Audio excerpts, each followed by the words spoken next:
Visų savo pašnekovų prašau pagalbos su pavadinimu. Bus kažkas, brūkšnelis Šventasis Arūnijus. Dauguma žmonių nelabai supranta, kas yra šventasis.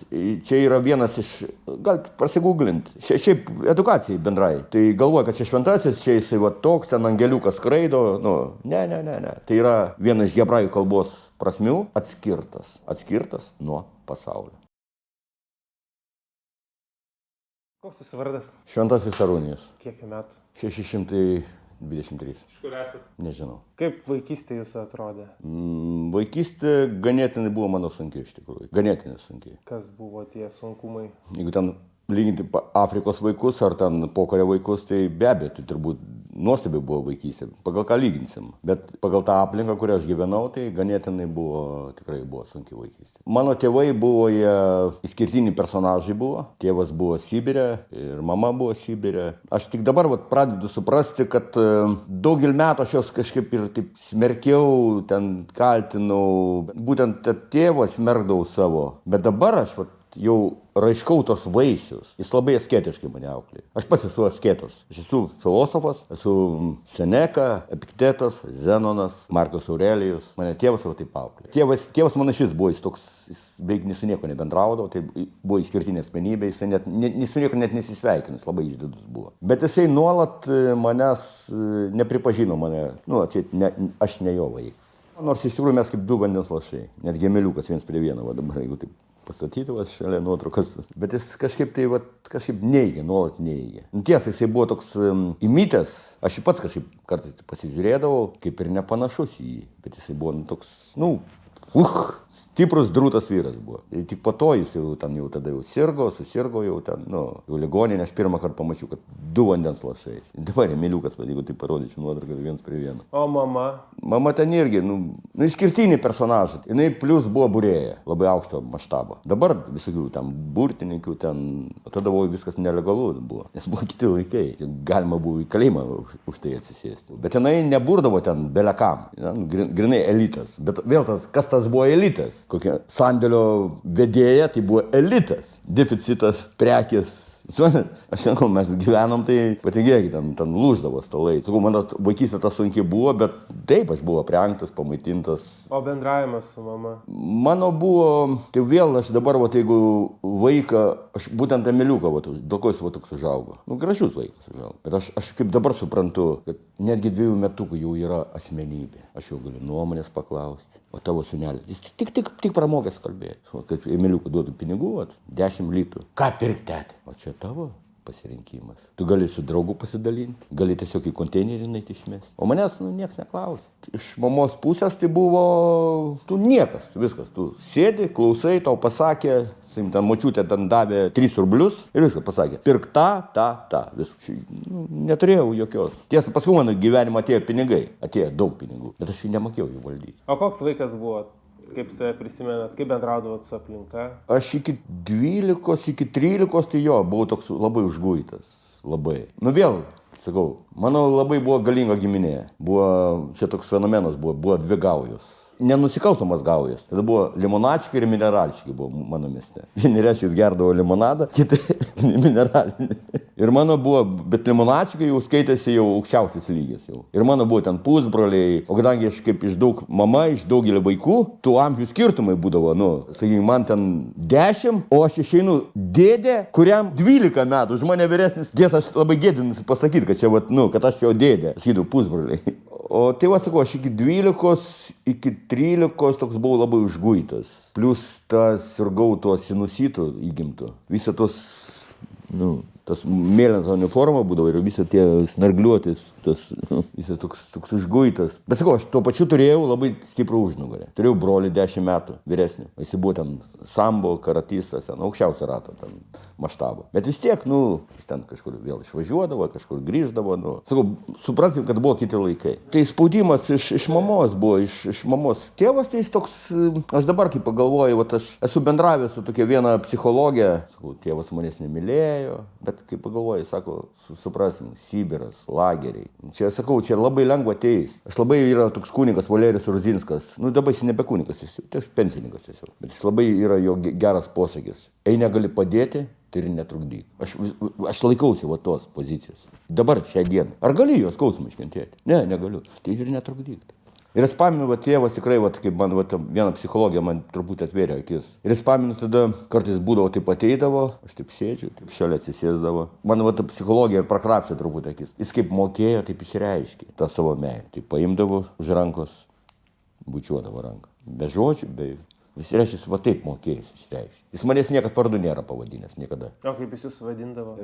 3 vardai buvo mano. Ponaitis, ministras ir Lepunėlis. Bet su intonacijomis toks būdavo, Lepunėlis. Jis niekad nerekė, niekad nėra man uždavęs niekad, bet jis pasijuo tos intonacijos, jis, nežinau, kažką dabar padarysiu, buteliuką dabar išpilsiu, netyčia limonado tą buteliuką, jisai metus laiko dar ėstų mane. Pamenė kaip ministras, išpylė vandenį, o mes Sibirė. Metai laiko dar įsėstų. Psichologiškai tiek veikdavo, kad, patikėkit. Ir jeigu man būtų 5 metai atgal kas nors būtų pasakęs, iki mano klinikinės mirties, kad tu už 5 metų norėsi nuvažiuoti prie savo tėvo kapą. Aš būčiau sakęs, neįmanoma. O dabar tikrai turiu širdį norą. Prisižadėjęs jau bet kokią kainą, 4 nueisiu, susirasiu tėvo kapą. Sakau, laikas daro savo. Mokyklą baigėt? Taip, aš labai daug kur mokiausi. O ką veikėt po mokyklos? Tada prasidėjo, aš sakau, čia jeigu pradėt kalbėti, čia neužteks laidos netgi. Buvau su nusikalstamo pasaulio buvo, nes buvo tie laikai, 90-ieji ir panašiai. Kaip atrodė tas nusikalstamas pasaulis? Tiesa, aš jame niekada nebuvau tam nusikalstamo pasauliu, bet niekada aš jokių gajų nepriklausiau, bet nuolat tiesiog mano keliai persikryžiuodavo su jais. Duokit kokį pavyzdį persikryžiavusio kelio. Tiesiog nuolat, buvo tos blachatos vadinamas. Man jau yra 4 kartus, čia yra įstatytas pistoletas. Ne, yra 3 kartus čia, 1 kart čia baisiausias. Kažkaip iš priekio aš kažkaip nebijodavau. Ateina tau šitaise, kas tu toks. Bet tie kažkaip iš priekio aš kažkaip nebijodavau. Bet iš galo, kaip čia buvo, aš negaliu kontroliuoti situacijas. O tai už ką? Tada tu atsisuk palengva, be jokių staigių judesių. Aš buvau, labai sportuodavau labai stipriai. Ne tiek, kad aš gal muštis nemokėjau, bet aš labai vaidinti mokėjau. Aš tiesiog mokėjau.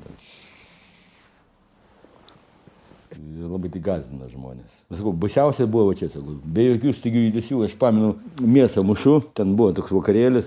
Sakau, tai buvo Vilniaus brigados, tie laikai buvo. Su tuo mediniu plaktuku, ten karbonadą mušu. Net bet sakau, nes mes būdavom jau tiesiog ištisai dirba smegenis. Aš net mėgodavau per tom akim. Tiesiog, tose blachatos. Kaip ir vaikui sakiau, šventaisiais. Aš šiandien esu šventasis Arūnas, bet šventaisiais nėra gimstama, jis yra tampama. Bet tada aš kažkaip tai nepastebėjau, nes tiesiog tau dirba smegenis, viską tu fiksuoji, visus garsus, viską. Bet aš tada kaip tyčia, aš su plaktuku tą mėsą mušu ir čia vamzdis, man buvo pats baisiausias. Sakau, čia buvo tie Lingio nužudymai visi.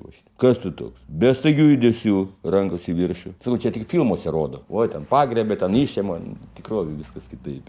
Plius dar kitas prie durų stovi irgi. Užsitaisęs pistoletą. Čia tik filmuose rodo, ten visokie Rambo, ten atima, ten paima, ten gyvenime viskas kitaip vyksta. Yra 2 apsigynimo būdai. Arba bėgti, arba pistoletas. 2, tik tais 2 variantai. Sakau, čia iširdė, tau laikai pistoletą. Bet sakau, čia buvo tie laikai. Atrodo fantastika, bet tada buvo normalu tai buvo. Tai aš čia pas filmą atėjau. Čia nėra, kaip personažas, čia pagrėbiau jį, nušoviau ten. Kitaip, viskas vyksta gyvenime, 50 metų galiu pasakoti, nieko, iš vis galiu jokių nuotykių nepatirti. Aš vėl, kaip sakau, 623 metų aš gyvenimą matuoju pagal intensyvumą gyvenimą. Galima tvartelį čia būti, į tą sandėliuką, 700 metų prabūt, tiesiog intensyvumas. Jeigu, baigdavau darbą 6 valandą vakare, tai aš be 2 nakties aš namo negrįžtu. Tai intensyvumas gyvenime. Buvo mano gyvenime tokie etapai, aš 1 valandą miegodavau per parą, 1 valandą. O taip būdavo, jo. Ir tada paskui supratau, yra fizika. Ką reiškia fizika? Lietuvių kalbą išvertus reiškia gamta, bet yra metafizika. Yra meta. Ir lietuvių kalbą išvertus tai reiškia virš. Ir aš savo gyvenimą šiaip siejau su fizika, tik tai su fizika. Radiotechnika, fizika. Minėjot apie tą intensyvius gyvenimo etapus. Koks buvo intensyviausias gyvenimo etapas, kas jame vyko? Labai geras klausimas, iš tikrųjų, turbūt labai ačiū už tą klausimą, iš tikrųjų, dabar grįžęs mąstysiu apie tai. Niekad nebuvau taip iš tikrųjų net susimąstęs. Tokius namų darbus uždavėt, čia grįšiu viskas, man čia jau bus Niekad apie tai negalvoju, bet galbūt, gal apie laimingiausius, aš tai pasakyčiau. Kas tada yra laimingiausias jūsų gyvenimo etapas? Tiesa, man dabar, sakau, mano paskambino, vėl noriu pagirti. Aš priklausau dabar tokiai, net nežinau, kaip aš ten atsidūriau, po tų klinikinių savo mirčių. Aš būdavo slaugos ligoninė, išeidavau ir man buvo pagrindinis klausimas. Ten, žinai, slaugos ligoninė, tai pro langą pasižiūrė ir 3 katafalkai, va, kaip čia pasistovi, 3 katafalkai, ten paskutinis sudė, paskutinis amen ir visi laukia naujos aukos. Pažiūrėjau, man tada klausimas toks kildavo, kodėl manęs neutilizuoja. Aš kaip ir valstybė nebereikalingas, padaras esu. Mauras atliko savo juodą darbą, Mauro reikia pašalinti, žinot šitą posakį. O jūs tada minėjot, kad buvot slaugos namuose, tai... Taip. O kodėl buvot slaugos namuose? Ne, tai aš po klinikinės mirties, sakau, aš nevaišiu, mane buvo taip, kad mane tiesiog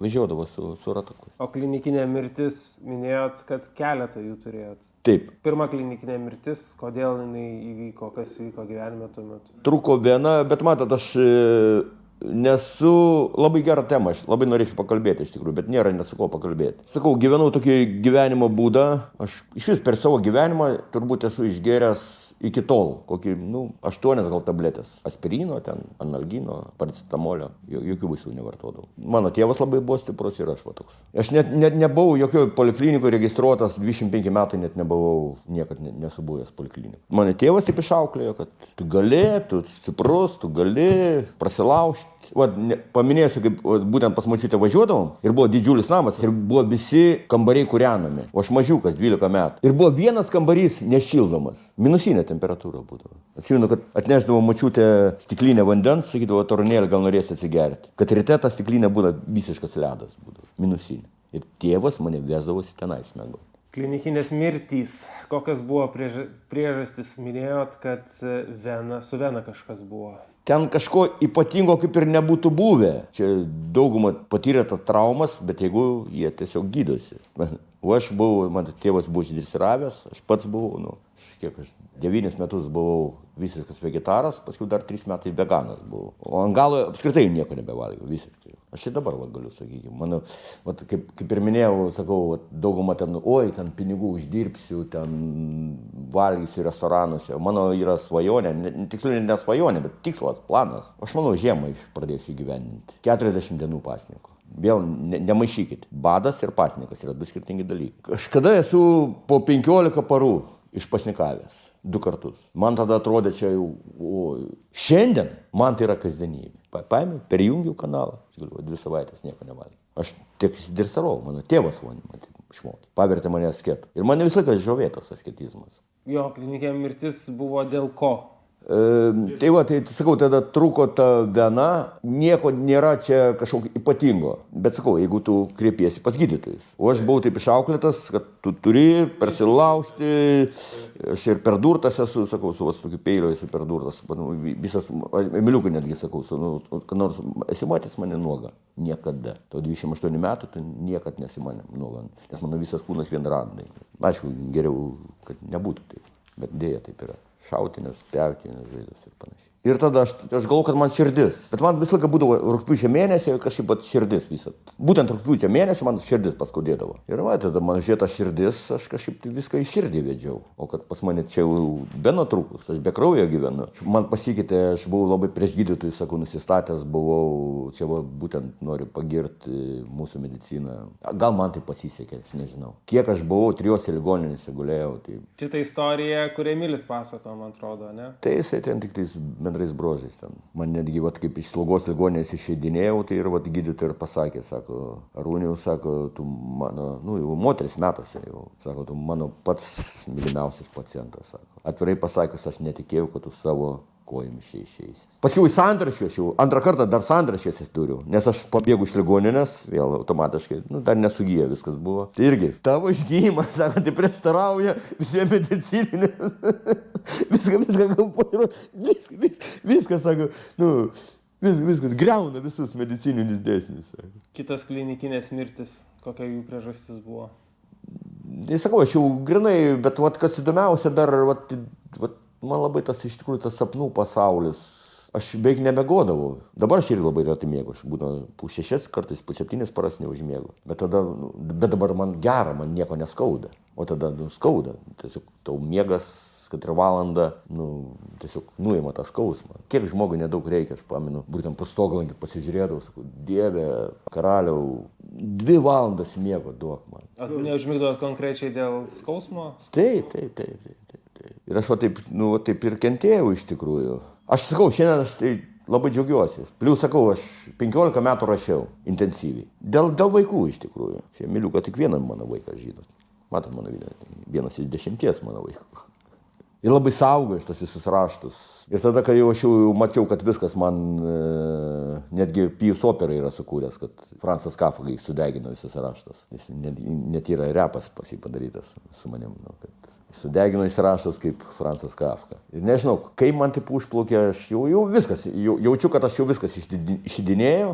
Grinai, kaip šuniukas jau vaikščiau, jau nebegalėjau vaikščioti, ant 2 kojų negalėjau, tai tiesiog, grinai kaip šuniukas. Tada viskas sutempiau, sodybų į ugnekurą, ten visokius dokumentus, ten, tos visus raštus. Iš paskutiniųjų, ten sniegas dar buvo, sniegas žiemą. Visokius ten sutartis visokias, ten telefonų ten visokias, ir viskas sudeginau. Ir pamenu dar, kaip tas gydytojas dar būtent atvažiavo, sako, matau, sako, skaityti mėgstat. Mirties akivaizdžiai, sakau, visiškai vertybės keičiasi. Tai yra viskas beprasmiškai, tai yra niekalai, tai yra tiesiog bezdalai. Kaip pas jūs gyvenime su priklausomybėm? Alkoholiui, svaiginimuisi, kokios patirtis su tuo? Vėl tas priklausomybės, sakau, tai didžiausia tai yra priklausomybė. Gerai, aš labai gerą temą. Priklausomybė, tai aišku, šiandieninė visuomenė, tai aš iš esmės labai nekenčiu pinigo. Baisiai nekenčiu pinigo. Nekenčiu tiesiog.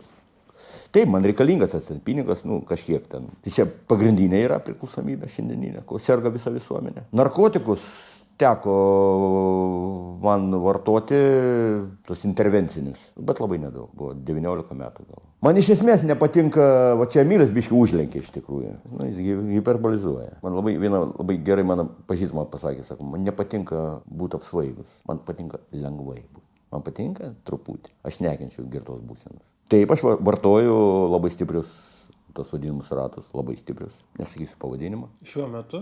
Šiandien nevartoju šiandien. Bet man nepatinka būti, sakau, man nepatinka. Kartais, aišku, neapskaičiuoju, bet šiaip man yra šlykšti būsena. O kuo jinai jums šlykšti? Tiesiog nekontroliuoju situacijos. Man nepatinka nekontroliuoti situacijos. Bet man patinka truputį, lengvai apsvaigti. Santykiai su sūnum, kokie dabar jūsų yra? Kaip apibūdintumėt?